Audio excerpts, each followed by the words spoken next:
All right, folks, you live with your boy Lonzo, the Godfather of West Coast Hip Hop, and I'm back with another episode of Not Without Alonzo, the Godfather of West Coast Hip Hop. And today, the brother's face you might not recognize. My guest today has been behind the scenes of some of the most dynamic songs, some of the funkiest shit in hip hop, R&B, all that right there. Okay, you know him. You'll know his licks when you hear him. My guest today is my longtime homie. I mean, long-time homie, Stan, the guitar man. What's up, Stan? What's up, brother? How you doing? Man, brother? I'm doing fantastic, Doc. You know, I'm sitting up here having a ball with these podcasts and stuff. Yes, sir. And I get to talk to my buddies, and we get to kick it old school, for real, for real. That's what's up. And most people don't know how far people go back. You know what I'm saying? Exactly. You know, you so y'all no. I know this, brother. We was back 9th grade, 8th grade. We got stories and history. Before we go all that right there, tell I know, but tell my folks some of the tracks you played on, some of the people you worked with. Far as hip hop, N.W.A, Eazy-E, Ice Cube, Above the Law, Mr. D.O.C, Tupac, Coolio, LL Cool J. Cream of the crop. Right, man. The Alcoholics, King T. It's all the West Coast scene and some on the East Coast too. Now, what was your group called? What? My group. I mean, you played with a rhythm section, right? Oh, did y'all have a name? Well, we did. I had a production team also called Torture Chamber. Torture Chamber. That was yeah. We did production on the Ice Cube's Predator album, the first single. Okay. So that album was the first rap album to go #1 on R&B and Hot 100. So he made history with that. Okay. The song was called Wicked. So, oh, okay, okay. Now, knowing all that right there, man, out of all the artists that you worked with, who was your favorite? Who was the easiest one to work with? Easiest one, I would say, and the most, in the classic album, I'd say D.O.C. What? D.O.C. Okay. Yeah, I mean, all the rest of them were, historic albums and great to work on, but, D.O.C. was just a special album because he never could, he couldn't top that album. Also Tupac, so it's hard to just name one person. Now, hold on. Now, we gotta flip that coin right quick. Who was your hardest person to work with? Uh-oh, well, I ain't gonna say nothing on that. What was the hardest label to work with? Let's put it like that. Ruthless, Death Row, Aftermath, what? That's hard to say. I didn't do too much at Death Row. Okay. I did play on the GodFather on Snoop's album. Okay. But I never really had any problems or anything, you know. So pretty much everything it was smooth sailing. But I think the one I really enjoyed the most was working with Eazy because that was in the beginning stage. It was just a lot of people just having a lot of fun. It wasn't expecting nothing to go platinum or anything like that. Right. So and that's the part people don't get. We was just having fun, Exactly. We made some crazy ass songs. Y'all like that shit, and exactly. That's how the shit jumped off. Yeah, and that's why it was hard to duplicate because just having fun, experimenting, and see what what the people thought about it. So, and how many pieces were in Torture Chamber? It was 5 people. It was me, Cozy, Soup, rest in peace. Soup died? Yeah. I didn't know that. Yeah, he died a couple of years ago. Yeah, I didn't know that. Yeah. Soup, Stone, and Toothy. Okay. Yeah, so it was... wow. So, yeah, wow. And we produced MC Ren's album, Kiss My Black Ass. We did Hound Dogs on there. Okay. And Lighter Shade of Brown. It was fun, man. Back then, at that time, it was just having fun. It wasn't no stress. It wasn't no pressure. It was just, putting doing stuff what you out love. there. Yeah, doing what you love, man. That's amazing, man, because now here's some crazy shit right here. We're going back, Stan. All right. Now, me and Stan got a different kind of history, okay? That's when right. Stan first got his first guitar, I think I might have been at your house cutting your yard when you got your guitar. I used to cut line Stan's yard. I was a kid. I used to cut his mom and dad's house line. Okay. Yeah. I used to be. I was. You and your brother. Me and my brother and my dad.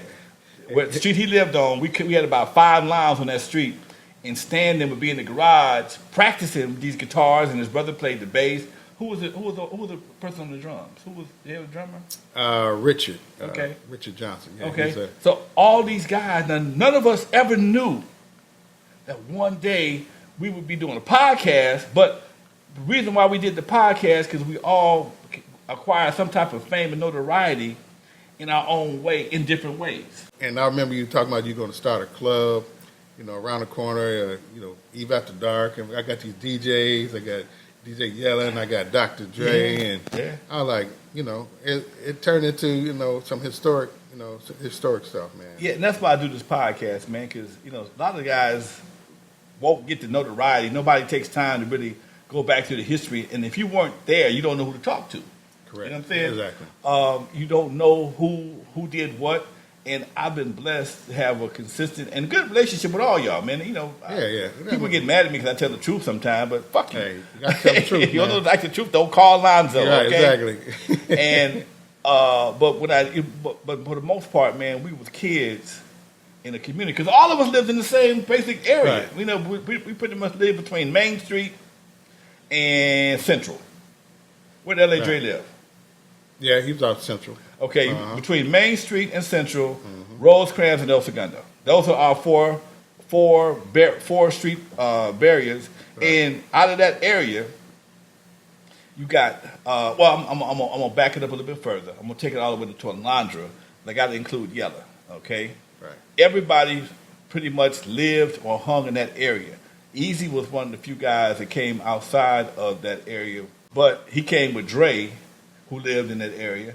And whoever thought that all that hip-hop would come from one little area? Because, it wasn't, we weren't musically inclined.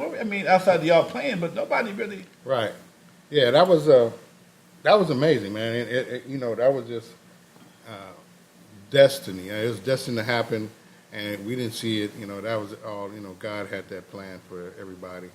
Because I didn't foresee anything I didn't see anything like how it turned out. No, man, it wasn't that kind of party, dude. And were you guys trying to make history? Nope, we just having some fun. Okay, right. We just having. I was playing records, y'all was playing guitars. All that shit came together. Yeah. And it just made history. Yeah, because I remember that time. You told me because Dre was staying with his grandmother down the street. Right. And you said, my DJ, he wanted to learn how to play bass or something. I think I gave him came by a couple of times. It was try to give him a couple of lessons. And, okay. He got frustrated with that, but yeah. But that was that was just early humble beginnings, and man, it was just experimenting and see what was going on, and have you ever counted out how many millions of records you played on?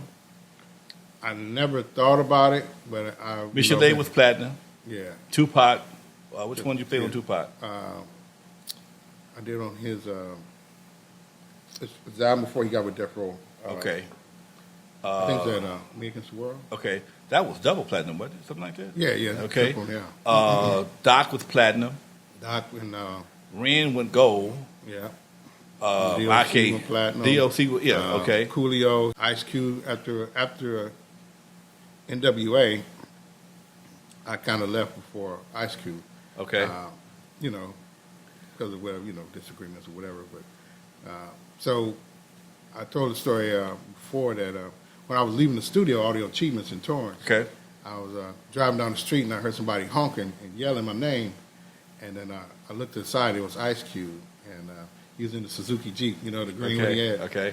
And he told me, man, I'm putting to do my own album. I want you to come and play with me, on my album. So after he left, then I went and joined with Ice Cube, and then he did all the Death Certificate and those other albums. So I played on all Ice Cube's albums except the first one he did in New York.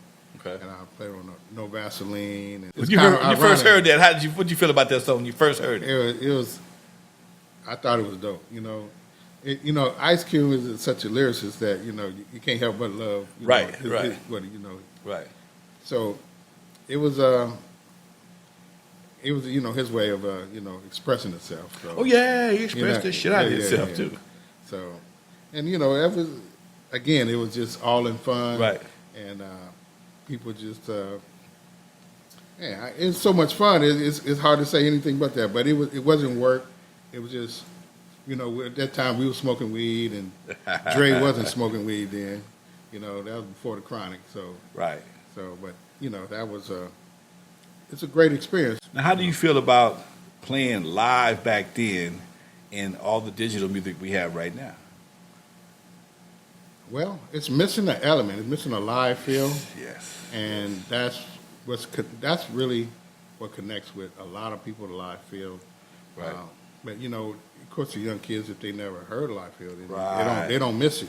Right. But slowly, they starting to put some, melodic and some elements in there, because it has to evolve to that. So you just can't stay at one level. Right. In that field. Well, it's really I really find it amazing, man, that after all these years, that music is. When we first got into the game, it was just turning into being digital. Okay, with the Oberheim stuff. And then, eventually, we for the most part, sometimes we collaborated with live musicians, and now it's readily used because you can get a hit with hi-hat to kick and a snare and the latest phrase, and it's minimal, okay, and plus it don't take no time to do that. You can go to the Guitar Center, upload the program, and buy the program by noon, and by 5 o'clock you on SoundCloud. Okay, exactly, right. Ain't no gatekeepers. You ain't gonna do no shopping. Ain't nothing. Ain't nothing really to do to make it happen. Yeah. So and then once people started accepting that, it just made it that much easier for people to accept it. From a professional level. You can emulate the sound, but you can't emulate the feel. Right. You can't. Yeah, you can't do that. And it was the record companies that really shut everything down because it was getting too real, and they wanted to change the message, right? To keep people, to dumb people down. So you really feel that? Yeah, I believe that. That's true. Because I would think, man, by now we'd have had a 360. We've been in dumb mode for a long time. Right. Okay. Right. And I know there's other lyrics. I see guys on the internet that are dope as but you don't hear them no place else. Exactly. Yeah, because they definitely don't want a message out because they're trying to keep people dumb. They say it all. Ignorance is bliss.